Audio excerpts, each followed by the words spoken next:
الرحیم السلام علیکم ڈیئر اسٹوڈینٹس، امید ہے کہ آپ سب لوگ خیریت سے ہوں گے۔ بچوں، ہم لوگوں نے اپنا چیپٹر نمبر 2 براعظم ایشیا کمپلیٹ کر لیا تھا۔ اب اس کے جو مختصر سوالات ہیں اب ہم نے وہ کرنے ہیں۔ چیپٹر ذرا لینتھی ہے، اس لیے اس کے ہاف شارٹ کوسچن ہم آج کر لیتے ہیں اور ہاف ہم نیکسٹ لیکچر میں کر لیں گے۔ تو ابھی شروع کرتے ہیں اپنے شارٹ کو۔ اچھا، آپ نے سب سے پہلے یہ کوسچنز آپ لوگ نوٹ کر لیں، اس کے ساتھ ساتھ میں آپ کو ان کے آنسرز بھی مارک کروا دیتی ہوں اور سمجھا دیتی ہوں کیسے آپ لوگوں نے ان کو پریپیئر کرنا ہے۔ سب سے پہلا کوسچن ہے آپ کا، براعظم ایشیا کا رقبہ، محل وقوع اور وسعت بیان کریں۔ تو اس میں ہمیں صاف سمجھ آ رہی ہے کہ ہم نے براعظم ایشیا کا رقبہ بتانا ہے۔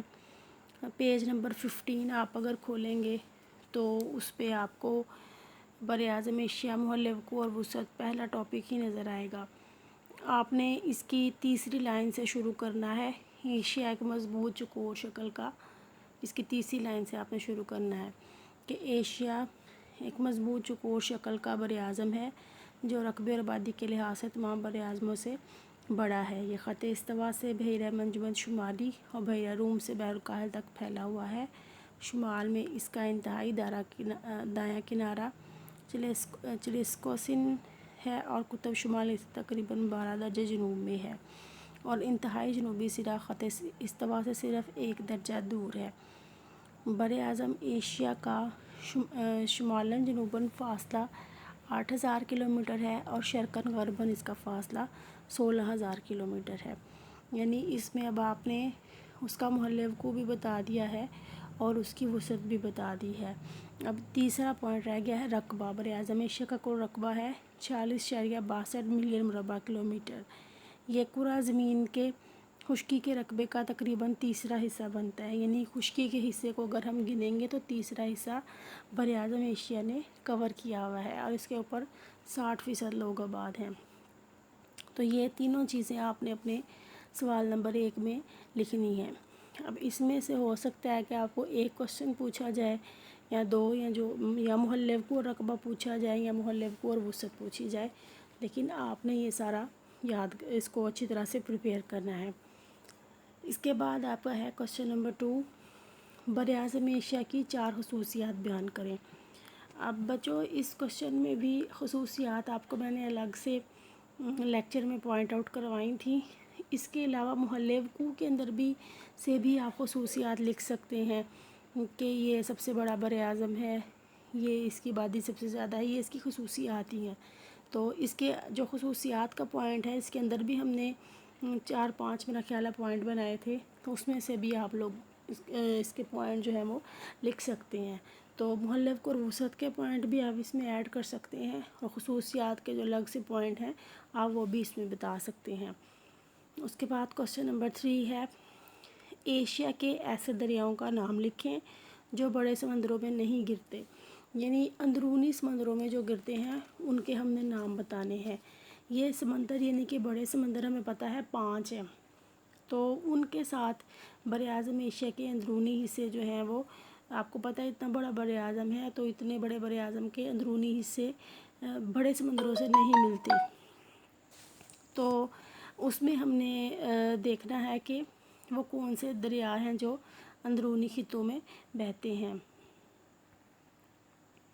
تو یہ آپ کا پیج نمبر 17 پہ جو سیکنڈ پیراگراف ہے طبعی خطے کے اوپر، اس میں آپ کا لکھا ہوا ہے یہ ایشیا کے بعض اندرونی خطے ایسے ہیں جہاں دریاؤں کا پانی سمندر تک نہیں پہنچتا۔ آپ نے یہ سارا نہیں لکھنا، آپ نے صرف دریاؤں کے نام لکھنے ہیں اور وہ کہاں گرتے ہیں یہ لکھنا ہے۔ اس نوعیت کے 5 دریا قابل ذکر ہیں، دریائے وولگا اور دریائے یورال بحیرہ کیسپیئن میں، یعنی یہ 2 دریا ہو گئے۔ آمو دریا اور سر دریا بحیرہ ارال میں، آمو اور سر 3 اور 4 ہو گئے، اور ایلی جو ہے وہ جھیل بالخش میں گرتے ہیں۔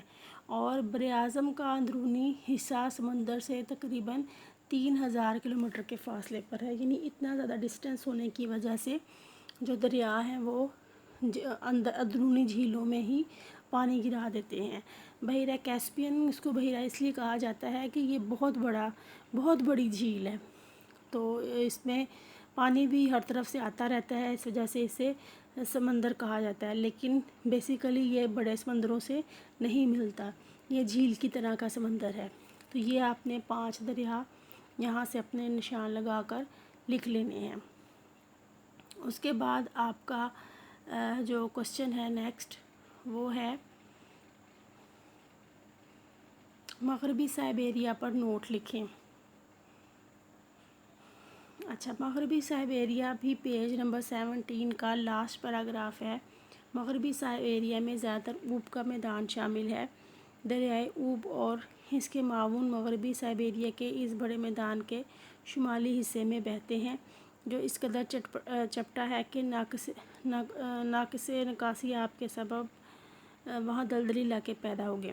اب آپ اس میں سے صرف یہ لکھ سکتے ہیں کہ مغربی سائبیریا میں زیادہ تر اوب کا میدان شامل ہے اور اس کے انتہائی شمال میں ٹنڈرا کی پٹی ہے اور اس کے جنوب میں ٹیگا کے مشہور جنگلات ہیں، جس کا بیشتر علاقہ برف سے ڈھکا رہتا ہے، یعنی بیچ والی لائنیں آپ اس میں سے کٹ کر دیں۔